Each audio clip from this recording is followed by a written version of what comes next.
అందరికీ నమస్కారం. Welcome back to our channel విజేత స్టడీ సర్కిల్. ఈరోజు మనం ఈ వీడియోలో ఆంధ్రప్రదేశ్ ఉద్యోగులు మరియు పెన్షన్ల డిసెంబర్ జీతాలు పెన్షన్లకు సంబంధించిన సమాచారం మన వీడియోలో చూద్దాం. అంతకన్నా ముందుగా మన ఛానల్లో అందరికీ జీతాలు పెన్షన్లు జమ అయ్యే వరకు ఎప్పటికప్పుడు 100% ఖచ్చితమైన తాజా సమాచారంతో వీడియో చేయడం జరుగుతుంది. అలాంటి వీడియోస్ కావాలనుకుంటే మన ఛానల్ సబ్స్క్రైబ్ చేసుకొని ఫాలో అవ్వండి. ఈ కాలస్యం చేయకుండా మన వీడియోలోకి వెళ్దాం.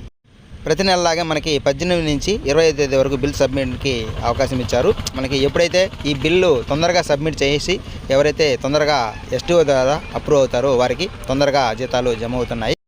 గత కొన్ని నెలలుగా ఇలాగే జరుగుతుంది. కాబట్టి మీరు ఒకసారి కన్ఫర్మ్ చేసుకొని మన బిల్లు పెట్టారా లేదా, పెట్టితే ఆ బిల్ నెంబర్ తీసుకొని ఎస్టీఓ ద్వారా అప్రూవ్ చేసుకోవాలి. అలాగే మనకి అవుట్ సోర్సింగ్ ఉద్యోగులు చాలా వరకు ఎడ్యుకేషన్ డిపార్ట్మెంట్లో సమ్మెలోకి వెళ్తున్నారు. అందువల్ల కూడా బిల్లు ఇంకా సబ్మిట్ చేసినటువంటి లేవు. ఎందుకంటే 20 తేదీ నుంచి సమ్మెలోకి వెళ్తున్నాయి కాబట్టి 18, 19 తేదీల అవకాశం ఉంది. అవి సబ్మిట్ చేశారా లేదా అనేది కూడా ఒకసారి ఫాలోఅప్ చేసుకొని మీరు తొందరగా బిల్ ఫాలో చేసుకుని అప్రూవ్ చేసుకుంటే మనకి తొందరగా జీతాలు జమ అయ్యే అవకాశం ఉంది.